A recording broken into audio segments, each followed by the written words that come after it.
ये आजादी झूठी है, देश की जनता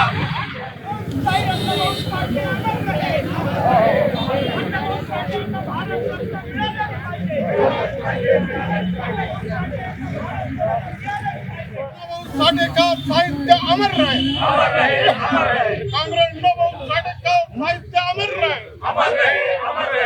इनकलाब जिंदाबाद, कांग्रेस साठेकर नारा है, इनकलाब जिंदाबाद, कांग्रेस साठेकर नारा है, इनकलाब जिंदाबाद, लाल झंडा जिंदाबाद, लाल झंडा जिंदाबाद। महाराष्ट्र की परिवर्तनवादी जो परंपरा है, इस परंपरा का निर्वहन करने वाले पुरोधा के रूप में जिनका नाम आता है, वे साहित्य रत्न, साहित्य सम्राट लोकशाहीर अण्णाभाऊ साठे, इनका ये जयंती दिवस है। इस समय हम लोग नागपुर में हैं।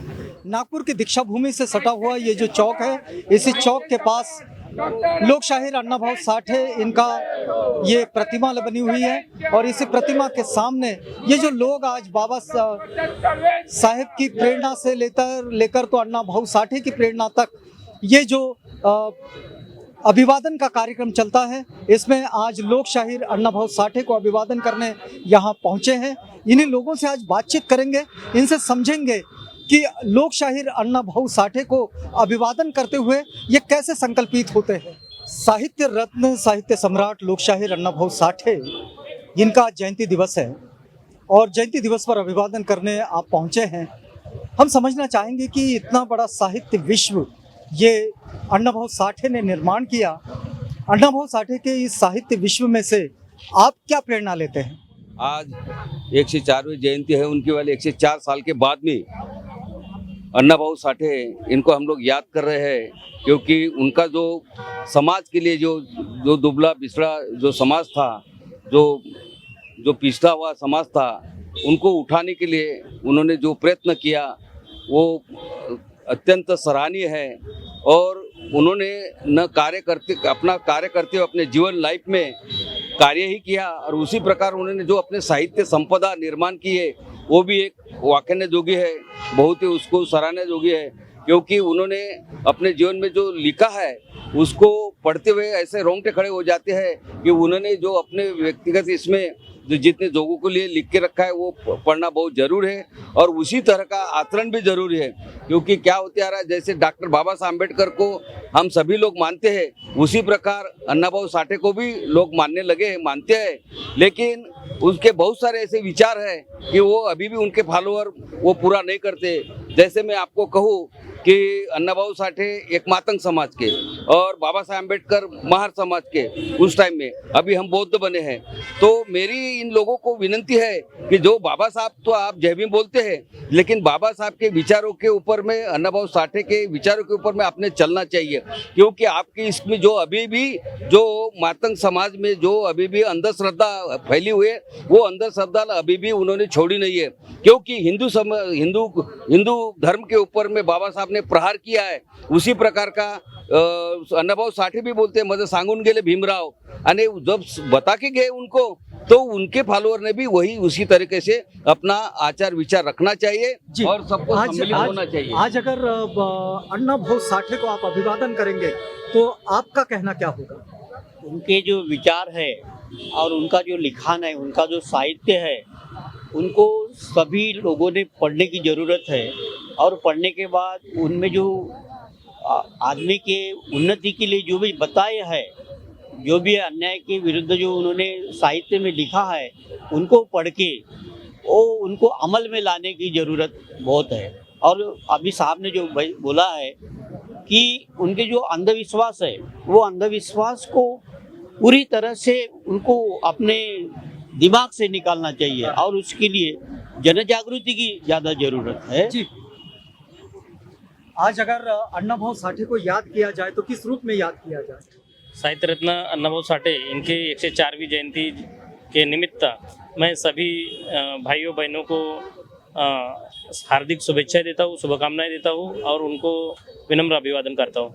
मैं सिर्फ इतना कहना चाहूँगा कि अण्णाभाऊ साठे जी ने जो अपने विचार साहित्य के माध्यम से रखे हैं, वो उस समय की जो परिस्थिति थी जैसा डॉक्टर बाबा साहब आम्बेडकर ने संविधान के माध्यम से लोगों को न्याय देने का काम किया, वैसे ही लोकशाहीर अन्नाभाऊ साठे ने अपने विचारों से, साहित्य के माध्यम से लोगों के अंदर जो गलत आचरण था या उस समय की जो समस्याएं थी वो उन्होंने वर्णन की है, लिखित की है। इसलिए जो भी समाज या जो भी इंसान अन्नाभाऊ साठे जी को अभिवादन करता है या डॉक्टर बाबा साहब आम्बेडकर को अभिवादन करता है तो उनके विचार जो है अमल में लाने की ज़रूरत है। यानी अभी बाबा साहब ने इतने सारे विचार रखे और इतने वो महान व्यक्ति दुनिया के अंदर हो गए हैं तो उनके विचारों के वजह से हो गए हैं। और अन्नाभाऊ साठे भी जो जगत विख्यात साहित्यिक है वो भी उनके विचारों के वजह से, उनके आंदोलन के वजह से, और उन्होंने जो बाबा साहब से प्रेरणा लेकर पूरे भारत समाज के लिए, ना कि सिर्फ मातंग समाज के लिए, बहुत सारे लोग बोलते हैं कि मातंग समाज के लिए इन्होंने कार्य किया, तो महापुरुषों का जो कार्य है वो जातिगत कार्य नहीं होता है। डॉक्टर बाबा साहब आम्बेडकर का कार्य जो है वो सिर्फ महार समाज के लिए नहीं है, पूरी दुनिया के लिए है, पूरे भारत समाज के लिए है। वैसा ही अन्नाभाऊ साठे के जो विचार है पूरे भारत समाज के लिए है। मैं ये इतना ही कहना चाहूँगा इस उपलक्ष्य में, उनके जयंती के उपलक्ष्य में, कि उनके विचारों के ऊपर जैसा स्वाभिमान है, लाचारी छोड़कर स्वाभिमान अपनाने की ज़रूरत है और स्वाभिमान से रहने की ज़रूरत है। डॉक्टर बाबा साहब आम्बेडकर ने भी कहा था कि पैसों से ज़्यादा और दौलत से ज़्यादा महत्वपूर्ण है स्वाभिमान, प्रतिष्ठा। तो प्रतिष्ठा अपनी बनाने की ज़रूरत है। मैं इस माध्यम से, आपके माध्यम से अपेक्षा करना चाहता हूँ सभी समाज से कि अन्नाभाऊ साठे जी के विचार को अमल में लाकर स्वाभिमान जगाने की कोशिश करें अपने अंदर। ठीक जी, थैंक यू। यदि हम आपसे ये समझना चाहें कि लोक शायर अन्नाभाऊ साठे स्कूल तो गए नहीं लेकिन इतना साहित्य संसार उन्होंने निर्माण किया है, उनके कई उपन्यास हैं, कहीं पर फिल्में बनी है, गीत है, लेखन है उनका, उनके लघु लेखन है, उनके दीर्घ लेखन है, उनके यात्रा वर्णन है। आपने उनके कौन से साहित्य को कभी पढ़ने की कोशिश की है? अन्नाभाऊ साठे जी का जो लिखन रहा है, अन्नाभाऊ साठे जी ने दलित, शोषित, पीड़ित सब एक व्यक्तिगत समाज को वो काम न करते हुए दलित, पीड़ित, शोषित, वंचित लोगों के लिए उन्होंने काम किया है। और उन्होंने अपने साहित्य से छत्रपति शिवाजी महाराज का एशिया में जाके पोवाड़ा, उस समय उन्होंने वहाँ पे प्रसिद्ध किया है। अन्नाभाऊ साठे का कार्य एक छोटा सा मातंग समाज के पूर्ता कार्य नहीं रहा है। उनके जो लेखनी से, उनके जो पोवाड़े से, उनके जो शायरी करते थे, वो पूर्ण समाज को, दलित समाज को, दलित मजदूर वर्ग को वो कैसा, उनको उस समय कैसा प्रेरणा दिया जाए। जैसी 15 अगस्त 1947 को अपना देश आज़ाद हुआ, पर अन्नाभाऊ साहित्य सम्राट लोकशाहीर अन्नाभाऊ साठे एक ऐसे साहित्य थे जिन्होंने उस व्यवस्था के विरुद्ध जाके 16 अगस्त को ये संदेश दिया पूरे देश में कि ये आज़ादी झूठी है, ये देश की जनता भूखी है। ऐसा उन्होंने अपने पोवाड़े के माध्यम से पूरे भारत भर में, पूरे महाराष्ट्र भर में उन्होंने अपने ये पोवाड़े से ये जन जागृति दी कि ये आज़ादी झूठी है, देश की जनता भूखी है। ऐसा उन्होंने अपने पोवाड़े के माध्यम से प्रसिद्ध किया है। अन्नाभाऊ साठे जयंती का जो और पुण्यतिथि का जो उत्साह मनाया जाता है, यहाँ सिर्फ मातंग समाज के ही उत्साह में लोग आते हैं। जैसे महापुरुषों के, अन्य महापुरुषों के होते हैं, सिर्फ उनसे निवेदन है कि अन्नाभाऊ साठे जी की जयंती में उन्होंने उत्साह दिखाना चाहिए। अन्नाभाऊ साठे का जो कार्य है वो कार्य इतना विशाल है, इतना विस्तारित है। इस कार्य को अगर याद किया जाए आज उसके जयंती दिवस पर तो क्या कहेंगे?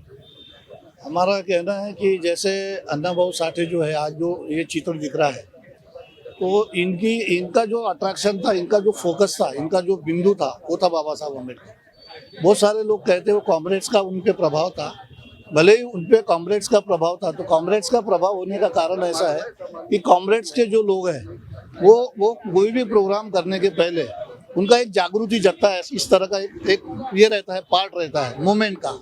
तो उन्होंने क्या किया, अन्नाभाऊ साठे बहुत ढंग से गाते थे, पोवाड़े गाते थे, जो भी है एक रिवोल्यूशनल एक्टिविटी जो है वो प्रभावशाली पेश करने की वजह से वो कॉमरेड्स उनके तरफ आकर्षित हुए और अन्नाभाऊ साठे जी की कला को कैच करने का काम उन्होंने किया।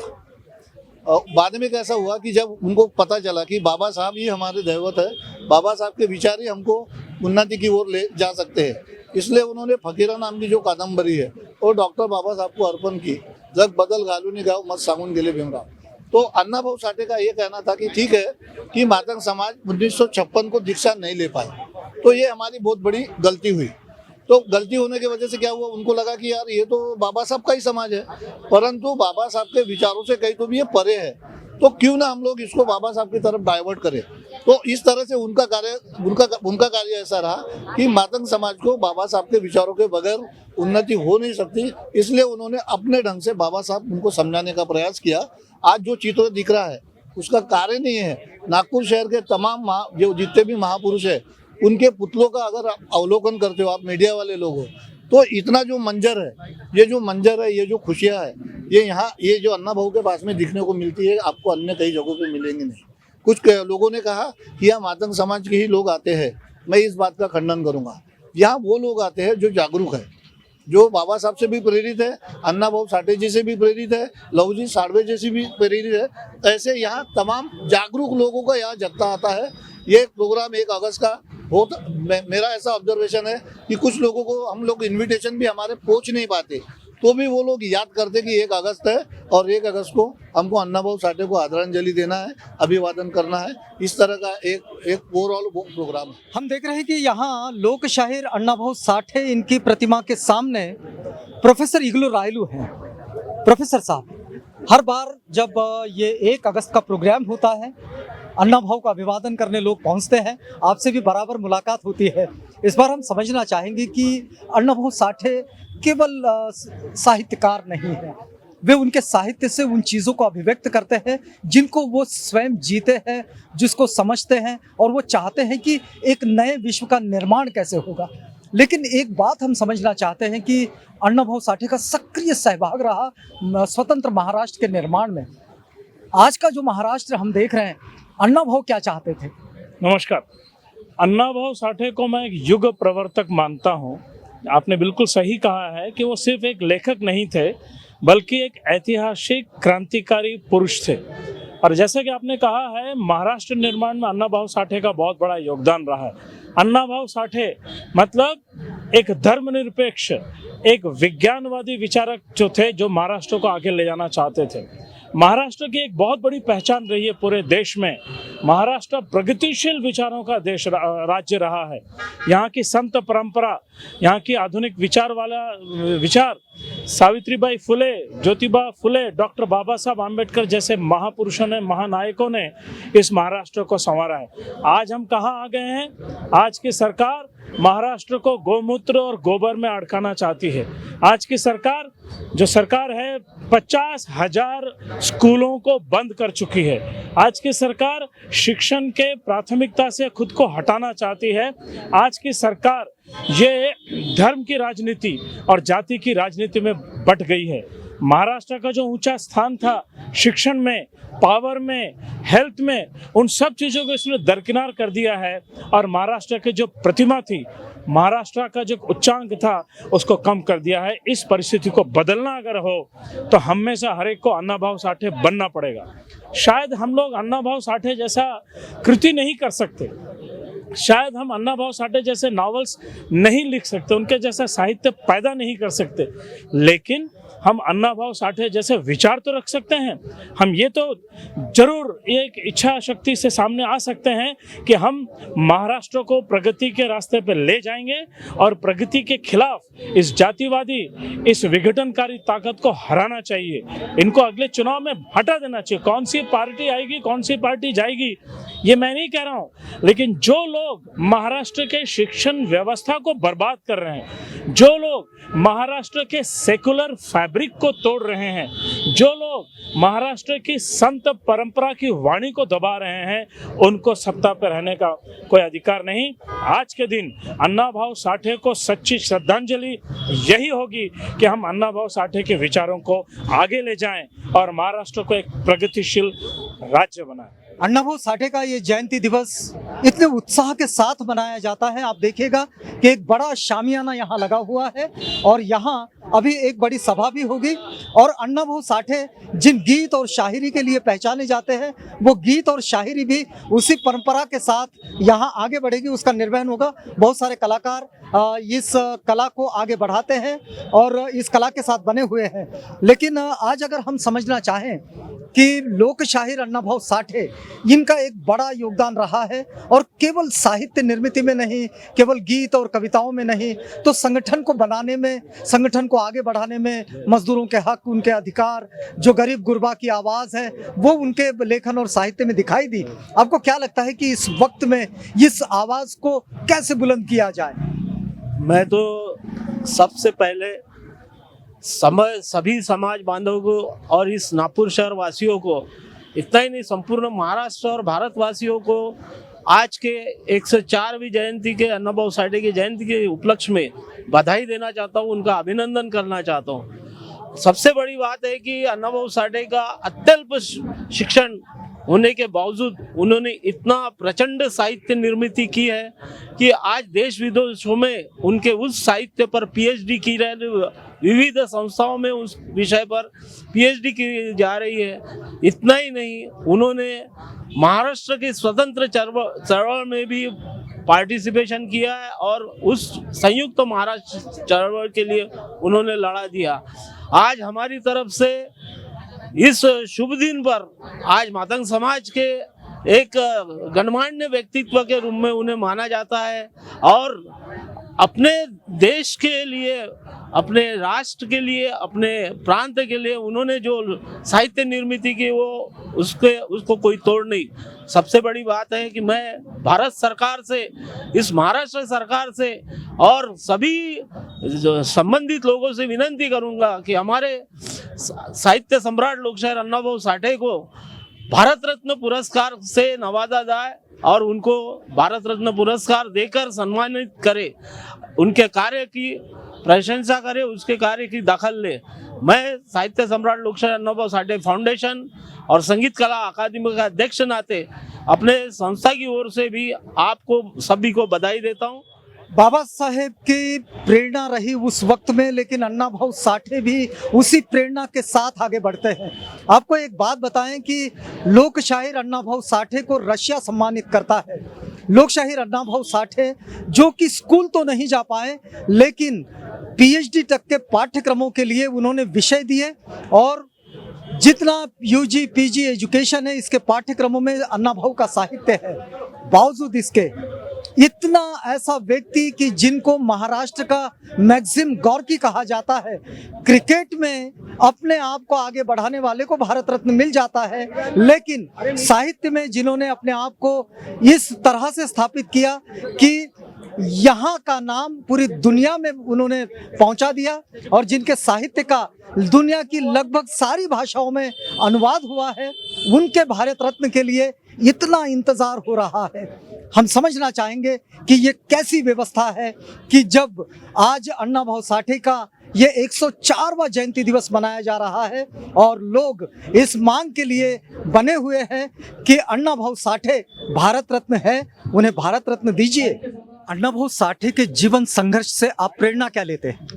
अन्ना भाऊ साठे जो एक दिन स्कूल में जाने के बाद बंबई की ओर कूच किए और उन्होंने जिस ढंग से गिरनी कामगारों के बीच में कामगार शक्ति को देखते हुए उनमें जो ज्ञान का प्रादुर्भाव हुआ और उनमें से अपन देखते हैं कि उनकी अनेकों कथा कहानियां, फिल्म कहानियां ये बनी और दुनिया में फेमस हुए अन्ना भाऊ साठे। तो हमें ये लगता है कि प्रस्तावित जो व्यवस्था थी, मनुवादी व्यवस्था, ब्राह्मणशाही, जिसने पढ़ने का अधिकार नहीं दिया था, मगर अन्ना भाऊ साठे ने दिखा दिया कि कामगार शक्ति जिसके संघर्ष से संपत्ति पैदा होती है वो ज्ञान का भी सृजन कर सकता है। अन्ना भाऊ साठे से हमने ये प्रेरणा लेना चाहिए। अन्ना भाऊ साठे मजदूरों को संगठित करके अपने संगठन को वे आगे बढ़ा रहे थे और इस काम को वे बड़े अंजाम तक ले जा रहे थे बड़ी शिद्दत के साथ। अगर अन्ना भाऊ साठे की इस काम को अगर समझा जाए तो आज इस वक्त में क्रॉनिक कैपिटलिज्म की व्यवस्था से देश गुजर रहा है। अन्ना भाऊ आज क्या भूमिका लेते? अन्ना भाऊ अगर आज रहते तो भीम शक्ति को और लाल शक्ति को इकट्ठा करके प्रस्तावित को चुनौती देते हुए क्रांति की ओर, देखिए हमारे भारत की बेरोजगारी, हमारे भारत में जो मुकाम है मनुवाद का सत्ता आ गई है, उसने इस देश को क्रांति की ओर बढ़ा दिया है। और आज अन्ना भाऊ साठे होते तो देश की जनता को आह्वान करते कि चलो क्रांति की ओर, अपनी पूरी सत्ता संपत्ति ये बहुजनों के हाथ में लेने के लिए। आज की पीढ़ी ने अण्णा भाऊ के इस पूरे जीवन संघर्ष से क्या सीखना चाहिए? यही नौजवान पीढ़ी अगर पढ़ेंगी तो आप समझोगे कि हमारी जो प्रस्तावित व्यवस्था थी पुरानी, उसमें कितने जुल्म होते थे, तो उसके खिलाफ संघर्ष करते हुए आगे कैसा बढ़े और ये प्रस्तावित व्यवस्था को मात देकर समता का राज, एक समाजवादी राज हम कैसा निर्माण करें, ये प्रेरणा नौजवानों ने लेना चाहिए। भाऊ, अण्णा भाऊ साठे का जो जीवन संघर्ष है ये एक बड़ा जीवन संघर्ष रहा है। स्कूल तो गए नहीं, लेकिन इतना विशाल साहित्य निर्माण किया और पूरे पाठ्यक्रमों में आज उनका साहित्य है। बड़े लंबे समय से मांग रही है कि ऐसे व्यक्ति को जिन्होंने रशिया ने जिनका सम्मान किया, महाराष्ट्र जिनको महाराष्ट्र का मैक्सिम गोर्की कहा जाता है, देश में हर भाषाओं में, विश्व की हर भाषाओं में उनका साहित्य मिलता है, उनको भारत रत्न मिलना चाहिए। एक जनता के प्रतिनिधि के रूप में आप कैसा सोचते हैं? आज अण्णा भाऊ का जयंती दिवस है। निश्चित तौर से आप मैं बताना चाहूँगा कि अण्णा भाऊ साठे एक मैंने उनको बोलते पढ़े लिखे नहीं थे, लेकिन मैं तो चाहूँगा कि वो एक यूनिवर्सिटी है, वो यानी एक विद्यापीठ है अण्णा भाऊ साठे उनके बारे में। नहीं तो एक सर्वसाधारण आदमी जिनको कोई भाषा, जिनको कोई साहित्य, जिनको कोई किताब नहीं पढ़ा उन्होंने, लेकिन इतनी विद्वत्ता कहाँ से आ गई? तो एक डिवाइन पावर उनके पीछे था।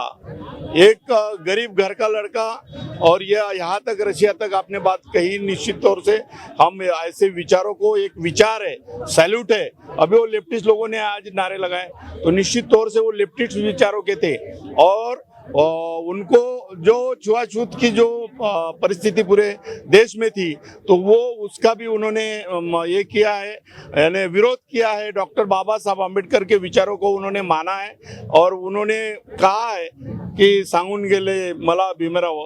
तो मैं आप उनके बारे में कहना चाहूँगा कि भारत रत्न उनको एक बहुत बड़ी पदवी नहीं है, ये तो जिसका रशिया ने सम्मान किया, तो ये पूरे विश्व में उनका सम्मान, उसको वो विश्व रत्न है।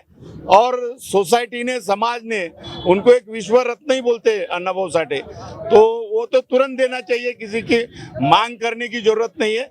ऐसे महान नेता हो गए हैं। ऐसा न होना, इसके पीछे आप क्या मंशा देखते हैं? नहीं, जल्दी से जल्दी करना चाहिए। लोग ऐसा कहते कि वो डिमांड आना चाहिए, फिर ये होना चाहिए, वो होना चाहिए। जो लोगों का भारत रत्न के लिए जिनका कोई योगदान नहीं है, उनको भारत रत्न दिया जाता है, लेकिन जो लोगों का विचार है और एक आदर्श ये भूमि है महाराष्ट्र, जहाँ फिर फुले, शाहू, आम्बेडकर, अण्णा भाऊ साठे और अन्य लोग यहाँ पे पैदा हो गए, निश्चित तौर से उनको भी आज तक बहुत सारे लोगों को दिया नहीं है भारत रत्न। एक साथ ऐसी लिस्ट बनाना चाहिए जिन महान योद्धाओं ने देश को एक प्रगति के मार्ग के ऊपर, एक सर्वधर्म समभाव की नीति के आधार के ऊपर, जो पढ़े लिखे नहीं है और लेकिन उनका नाम रशिया वाले क्यों ले रहे भाई? तो ऐसे आदमी अण्णा भाऊ साठे तो एक विचार रखने वाले जो महात्मा लोग हैं, उनको तो वो लिस्ट बना के तुरंत एक षटकार में मेरिटोरियस, यानी उनका गुणवत्ता देख के दे देना चाहिए भारत रत्न। और हम डिमांड भी बहुत दिन से डिमांड कर रहे, लेकिन वो नहीं हो रहा है। जो समाज गरीब है, बहुत ही कम संख्या में है, उनको न्याय कभी मिला नहीं है। उनको रिजर्वेशन गाड़ी में मिलता नहीं था, उनको रिजर्वेशन कोई खाने में नहीं मिलता था, उनको रिजर्वेशन और कहीं नहीं मिलता था। उनके लोगों को भी रिजर्वेशन नहीं मिल रहा है। तो ये भी तो आप जनता के प्रतिनिधि के रूप में क्या सोचते हैं कि राजनीतिक इच्छा शक्ति नहीं है? राजनीतिक इच्छा शक्ति नहीं है, उनका एक स्मारक ढंग का नहीं बनाया, वो चेंबूर में स्मारक नहीं बनाया। हमारे माननीय शरद चंद्र पवार साहब ने वो जमीन लिया, वहाँ पे जमीन लेके पार्टी के नाम से जमीन लिया, लेकिन अभी तक के वो स्मारक नहीं बना। उनका जो वाटेगांव में गया, मैं वहाँ पे देखा, आज भी वो जो जिस तरीके का स्मारक होना चाहिए था, बहुत स्मारक बन रहे। सबसे ऊंची सरदार वल्लभ भाई पटेल के ऐसे बड़े बड़े पुतले बना दिए, लेकिन अण्णा भाऊ साठे जी का ना पुतला बन रहे, उतने ही हाफ स्टैचू हमारे यहाँ पे, तो पूरा स्टैचू बनना चाहिए, उनका सम्मान होना चाहिए और उनका साहित्य घर घर में जाना चाहिए। और उनके जो स्मारक है वाटेगांव का और वो चेंबूर का, तो जहाँ वो रहे, जहाँ उन्होंने शायरी लिखे, तो वो जगह का सम्मान होना चाहिए। ये तुरंत सरकार ने करना चाहिए। भूलभुलैया सरकार घुमाते रहती है। जी गाड़े साहब, आज अण्णा भाऊ साठे को अभिवादन करेंगे, कैसे? अन्ना भाऊ साठे मसीहा थे। 1.5 दिन की स्कूल जाने वाला व्यक्ति, जिनकी साहित्य 17 भाषाओं में अनेक देशों में जाती है, रशिया जैसे देशों में उनका सम्मान किया जाता है, जिन्होंने पैदाइशी से जातिवाद देखा था, जातिवाद के खिलाफ उन्होंने संघर्ष किया। ये पृथ्वी शेष नाग के ऊपर नहीं है, ये कामगारों के बल के ऊपर है, ये उनका कहना था। शोषितों के और कामगारों के हित के लिए संघर्ष करने वाले संयुक्त महाराष्ट्र के आंदोलन में अपने पोवाड़ों द्वारा लोगों को जन जागृति करने वाले नेता आज बहुत आखिरी के क्षणों में वंचित रहा था। ये महाराष्ट्र सरकार की एक कमजोरी है कि अभी तक उन्होंने उनको भारत रत्न देने के लिए सिफारिश नहीं की। इसलिए सही में महाराष्ट्र शासन द्वारा अगर अन्ना भाऊ साठे को मानते हैं, सम्मान करते हैं, तो भारत रत्न की सिफारिश करनी चाहिए। मैं अभिवादन करता हूं कि अन्ना भाऊ साठे हम सारे लोगों के मार्गदाता हैं, क्योंकि ऐसा साहित्य होना नहीं है पूरे विश्व में जिसके 17 भाषाओं में साहित्य का प्रचार हुआ है। लेकिन हमारे यहाँ आज भी उनका साहित्य सारे यूनिवर्सिटी में, जैसे फकीराव वारनेचा वाघ रहे, ऐसी जो कथा कादम्बरियाँ हैं जो अभी भी तरुणाओं को प्रेरित करती है संघर्ष के लिए, जातिवाद के खिलाफ लड़ने के लिए। जातिवाद खत्म करना ये सबसे पहली बात हुई अगर कैसा ही सत्ता के लिए। लोकशाहीर अण्णा भाऊ साठे पूरी दुनिया में उनके साहित्य से पहचाने जाते हैं, उनके संघर्ष से पहचाने जाते हैं, उनके संगठनात्मक शक्ति से पहचाने जाते हैं। उन्होंने संयुक्त महाराष्ट्र का आंदोलन चलाया, उनके मन में एक नए महाराष्ट्र की संकल्पना रही। इस वक्त में जिस महाराष्ट्र को हम देख रहे हैं, अण्णा भाऊ साठे का महाराष्ट्र कैसा था? जो आपने इंट्रोडक्शन में बताया है उस प्रकार का अण्णा भाऊ साठे अभी हमको नजर नहीं आ रहा है। अण्णा भाऊ साठे ने जिस बाबा साहब के विचारों पर चले थे वो हमको अभी महाराष्ट्र नजर इसलिए नहीं आ रहा है कि वर्तमान में अभी आज ही घोषणा हुई आरटी की। आरटी जो मातंग समाज के लिए प्रशिक्षण केंद्र का वो एक विषय है, वो जिस प्रकार से बाल्टी सारथी ये जो है, तो ये जो है जैसा ये बात हुई आरटी की, तो इस प्रकार से फिर मेहतर आदमी बोलेगा हमें भी आरक्षण मिलना चाहिए। तो जो बाबा साहब ने 1,000 जाति को एससी में डाला, 1,500 जाति को एससी में डाला, 1,000 जाति को एसटी में डाला, ओबीसी को 3,000 जाति को ओबीसी में डाला, तो बाबा साहब ने एकत्रित करने का काम किया था। जो आपने भी बोला महाराष्ट्र को संगठित करने का काम अन्ना भाऊ साठे जी ने किया है, वही काम को विभाजन करने का काम उनके अनुयायी कर रहे हैं। मैं भी कई साथियों से भी ये चर्चा कर रहा हूँ कि क्या ये आरटी आपके लिए फायदेमंद है क्या, और कितना प्रतिशत आपको आरक्षण मिलेगा, आप कितने टुकड़ों में बांटोगे 15% को। और दूसरी बात ये तो हो गई अभी हमारे विषय की। अगर हम सरकार के बारे में सोचे तो सरकार क्या कर रही है? सरकार का काम होता है लोगों के हित में काम करने का, ना कि अपनी पॉलिटिक्स मनवाने के लिए, अपनी पॉलिटिक्स चलाने के लिए लोगों में भेदभाव करने का, लोगों को तोड़ने का। ये तोड़ने का काम उनका कई सालों का है, वर्षों से ये काम है उनका तोड़ने का। कई हजार जातियों में हमको तोड़ा, 6,000 जातियों में ऑलरेडी तोड़ चुका है बहुजनों को, और उसको कैसा तोड़ा जाए, जो बाबा साहब की जो विचारधारा उसको कैसे तोड़ी जाए, निस्तनाबूद कर दी जाए, उसका ये जीता जागता उदाहरण मुझे आरटी। ये मेरा स्पष्ट मत है आपका जो मंशा थी, जो अन्ना भाऊ साठे का संयुक्त महाराष्ट्र उसको लेकर। जी आज अण्णा भाऊ साठे का जयंती दिवस है, उनके अभिवादन के लिए आप क्या कहना चाहोगे? अन्ना भाऊ साठे के जयंती के उपलक्ष्य में मैं सभी को शुभेच्छाएं देती हूँ। और अन्ना भाऊ साठे ने जो काम किया, अन्ना भाऊ साठे के जमाने में जो हुआ कि अन्ना भाऊ साठे 1.5 दिन स्कूल गए और इतना बड़ा साहित्य निर्माण किया और संघर्ष भी किया, लेकिन आज भी महाराष्ट्र वही पे है। बीच में स्कूल शुरू हुए थे सरकारी, अब सरकारी स्कूल बंद हो गए हैं और बहुजनों को, SC ST को, स्कूल के पूरे समाज को बाहर कर दिया है। तो इसलिए बड़ा दुख होता है इस दिन में कि हम अन्ना भाऊ साठे की जयंती तो मना रहे हैं, लेकिन अन्ना भाऊ साठे के पद चिन्हों पर नहीं चल पा रहे हैं। सरकार भी बड़े बड़े इसकी वजह सरकार है और हमारा समाज है जो अभी टुकड़े में बट गया है, कभी बीजेपी की तरफ में जा रहा है, कभी कांग्रेस की तरफ में जा रहा है, लेकिन अपने SC ST OBC के लिए, गरीबों के हित के लिए संघर्ष नहीं कर रहा, एकजुट नहीं हो रहा। तो ये अन्ना भाऊ से क्या सीखना चाहिए उनके जयंती दिवस पर? अन्ना भाऊ से ये हमें सीखना चाहिए कि सब इकट्ठा होकर बहुजनों के लिए काम करना, स्कूलों के लिए काम करना, आरोग्य के लिए काम करना और निचले तबके का समाज है उनको आगे बढ़ना। अन्ना भाऊ साठे जी की प्रतिमा के सामने परम पूज्य डॉक्टर बाबा साहेब अम्बेडकर स्मारक समिति दीक्षाभूमि नागपुर के जो विश्वस्त है विलास गजघाटे साहब है। गजघाटे साहब, आज अन्ना भाऊ साठे का जयंती दिवस है, 104 साल बीत गए। अगर अन्ना भाऊ साठे को आज याद किया जाए तो आप क्या संदेश देना चाहेंगे? अन्ना भाऊ साठे जिन्होंने इस महाराष्ट्र में पुरोगामी विचार चलाया है, अपने पोवाड़े के माध्यम से, अपने कविता के माध्यम से, और उन्होंने उनका एक पोवाड़ा जो है, एक कविता जो है वो ये है, सांगून गेले मद भीमराव जग बदलूनी घाल घाव। परम पूज्य डॉक्टर बाबासाहेब आंबेडकरचे विचार त्यांनी संपूर्ण महाराष्ट्रात पसरवला आहे। परम पूज्य डॉक्टर बाबासाहेब आंबेडकर का विचार उन्होंने पूरे महाराष्ट्र में फैला है, पूरे देश में वो विचार गया है।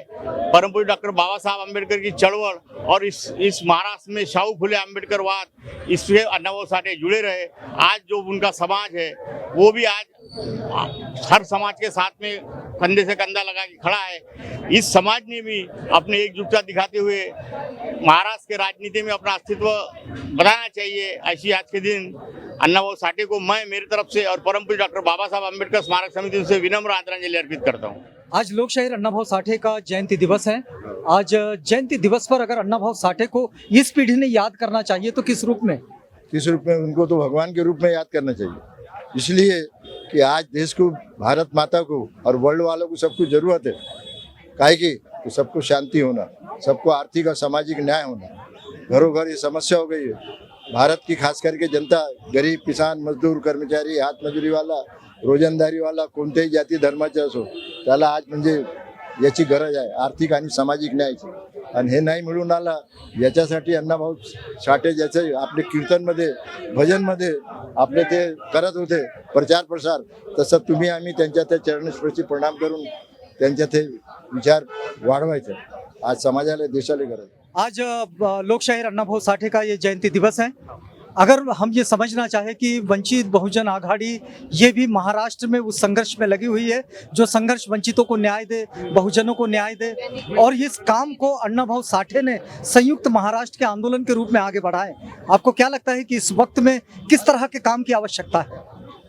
अन्ना भाऊ साठे का जो आंदोलन था वही आंदोलन बाबा साहब का था, क्योंकि अन्ना भाऊ साठे ने बाबा साहब अम्बेडकर को ही अपना गुरु माना और महाराष्ट्र के अंदर में कर्मचारियों के लिए और वंचितों के लिए सबसे बड़ा आंदोलन अगर किसी ने चलाया वो भारत देश के अंदर में पहला व्यक्ति था।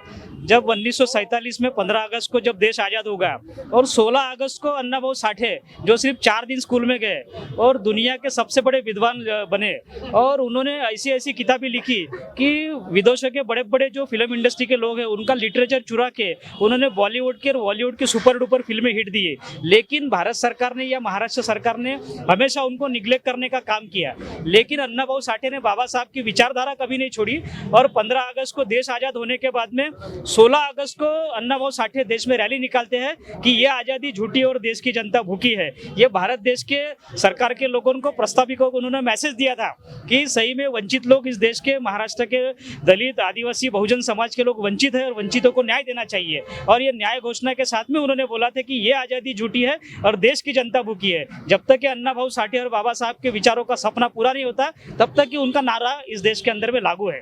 आज अन्ना भाऊ साठे का जयंती दिवस है और अन्ना भाऊ साठे ये एक ऐसा चरित्र है कि जिनने अपने लेखन से, अपने साहित्य से, अपने आंदोलन से, अपने संगठन शक्ति से ये एक बड़ा आंदोलन खड़ा किया। लेकिन हम इस वक्त ये समझना चाहते हैं कि जिस संयुक्त महाराष्ट्र के आंदोलन में अन्ना भाऊ साठे की भूमिका बड़ी महती रही, उस महाराष्ट्र को आज आप कहाँ देखते हैं?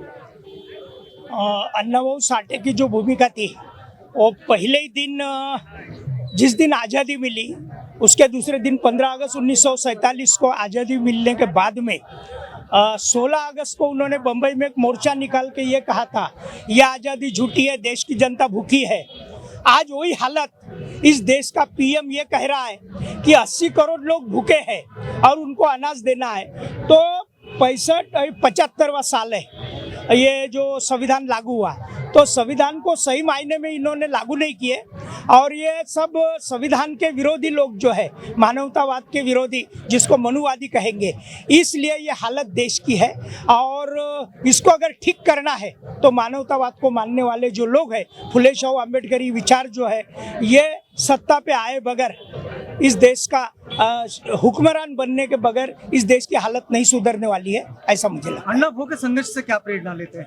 अन्ना भाऊ का जो संघर्ष है, जो दबे कुचले शोषित दलित पीड़ित जो लोग हैं वो शासक बने, वो हक अधिकार के लिए लड़े, ऐसी उनकी प्रेरणा थी और हक अधिकार के लिए लड़ना चाहिए। आज की एक मैं खबर बताता हूँ कि महाराष्ट्र गवर्नमेंट ने शेड्यूल कास्ट को तोड़ने के लिए उन्होंने एक अन्ना भाऊ साठे महामंडल अलग से सिर्फ मातंग समाज, मातंग गारोडी, उसमें से जो भी सब कास्ट है उनके लिए अलग बनाए और उन्होंने महामंडल को ये जो निवेदन किए कि हमें पैसा मिलना चाहिए। आज की बड़ी खबर है कि 500 मातंग समाज के युवकों ने जो 1-1.5 साल से जो लोन के लिए अप्लाई किए, उनको आज तक नहीं मिला। तो ये शासन अगर एक साइड में कहती है कि हम समाज के हित में है, उनके मांग समाज के हित में है, तो ये शायद केंद्र भी नहीं है और ये भी नहीं है। तो जब तक ये बहुजन समाज बनता नहीं और बहुजन समाज के शासक नहीं बनते, तब तक ये इनकी समस्या छूटने वाली नहीं है, ऐसा मुझे लगता है। आज अन्ना भाऊ साठे को अभिवादन किया जाए तो ये अभिवादन का आपका शब्द क्या होगा? देखिए, सबसे पहले तो बहुजन समाज में जन्मे सभी संत महापुरुषों को मैं विनम्र अभिवादन करता हूँ। बहुजन समाज पार्टी या संत गुरु और महापुरुषों की विचारधारा लेकर चलने वाली पार्टी है और 108 संत महापुरुषों का कारवा लेकर हम लोग चल रहे हैं। आज अन्ना भाऊ साठे इनकी जयंती, इस जयंती के उपलक्ष्य में नागपुर जिले की ओर से मैं सारे हमारे बहुजन समाज के लोगों को सबसे पहले उनके जयंती की हार्दिक हार्दिक शुभकामनाएं देता हूँ। अन्ना भाऊ साठे जिन्होंने बाबा साहब के बाद में इस बहुजन समाज की बात को आगे बढ़ाने का काम उन्होंने किया। सबसे पहले आज़ादी के बाद में आवाज उठाने वाले अन्ना भाऊ साठे थे कि यह आज़ादी झूठी है, देश की जनता भूखी है। और वो उनका नारा जो है आज भी साबित हो रहा है कि आज 75 साल के बाद में भी इस देश में भूखमरी है, इस देश में गरीबी है, बेरोजगारी है, कोई भी गवर्नमेंट अन्ना भाऊ साठे का वो सपना पूरा कर नहीं पाई। हमारा ये प्रण है कि अन्ना भाऊ साठे का सपना अगर कोई पूरा कर सकता है तो माननीय बहन जी के नेतृत्व में बहुजन समाज पार्टी पूरा कर सकती है। और हम ही लोग इस देश में SC, ST, OBC और माइनॉरिटीज में आने वाले 85% बहुजन समाज को सत्ता का सुख देकर इस समाज की समस्याओं का समाधान कर सकते, यही हमारा लक्ष्य है। आज अन्ना भाऊ साठे को कैसे अभिवादन किया जाए? आज अन्ना भाऊ साठे को अभिवादन, उनका जो नारा था वो आज भी उनके जाने के बाद भी वो नारा अमर है। ये आज़ादी झूठी है और देश की जनता भूखी है, ये नारा आज भी जैसे के वैसे है और निरंतर चलते रहेगा जब तक देश की जनता ये अपनी समस्या को लेकर तरतर नहीं होती रहेगी और समस्या के लेकर अपने दुख दर्द लेकर रास्तों पर जब तक देश की जनता आती रहेगी, तब तक अन्ना भाऊ साठे जी का जो नारा है वो अमर रहेगा। और आज के दिन हम उनको अभिवादन करते हैं और ये खुशी जाहिर करते हैं कि अन्ना जी के कारण देश का जो साहित्य है वो भी अमर हुआ है।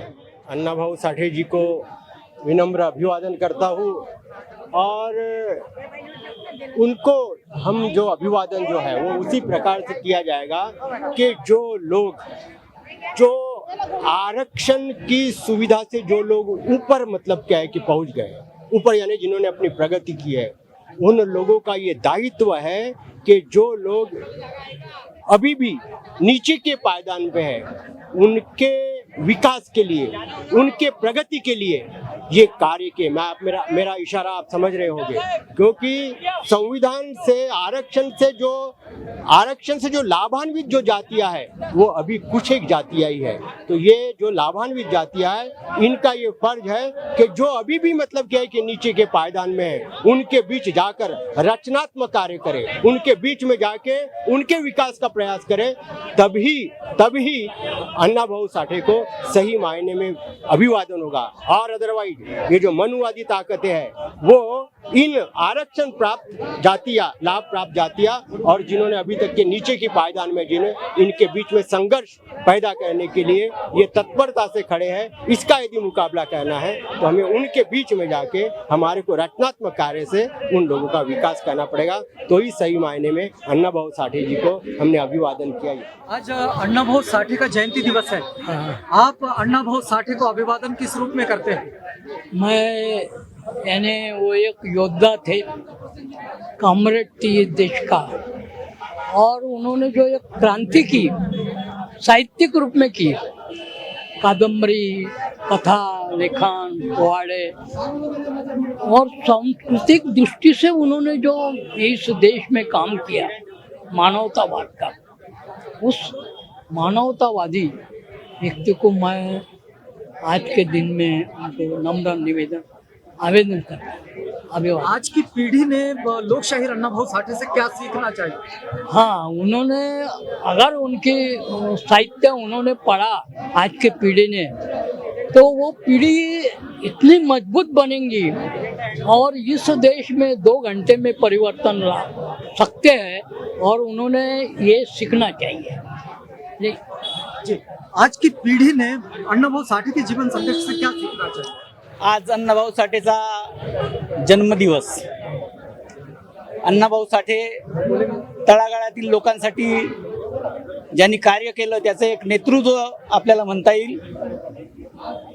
साहित्य सम्राट अण्णाभाऊ साठे ज्यांनी शाळेमध्ये 1.5 दिवस न जाता देखील एवढं मोठे साहित्य तयार केलं, फकीरासारखी कादंबरी दिली की ज्याच्यातून तुम्हाला एक उत्कृष्ट मार्गदर्शन मिळेल, एक उत्कृष्ट समाजाला न्याय मिळेल, समाजाच्या उन्नतीसाठी आणि एक नाहिरे वर्गासाठी त्यांनी कार्य केलं।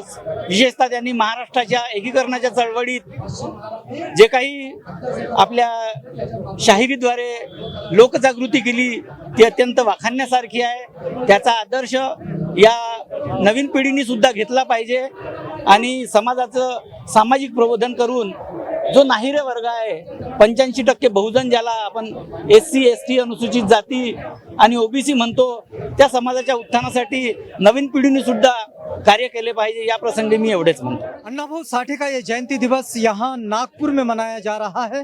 दीक्षा भूमि से बिल्कुल सटा हुआ ये वो स्क्वायर है जिसे दीक्षा भूमि चौक भी कहते हैं, और यहाँ लोक शाहीर, साहित्य रत्न, साहित्य सम्राट अन्ना भाऊ साठे की एक प्रतिमा है, और इस प्रतिमा को पुष्पमाला अर्पण करते हुए, उन्हें अभिवादन करते हुए, उन्हें याद करते हुए लोग संगठनों के साथ, जत्थों के साथ यहाँ पहुँचते हैं। हमने आपको जोड़े रखा है अन्ना भाऊ साठे जयंती के साथ।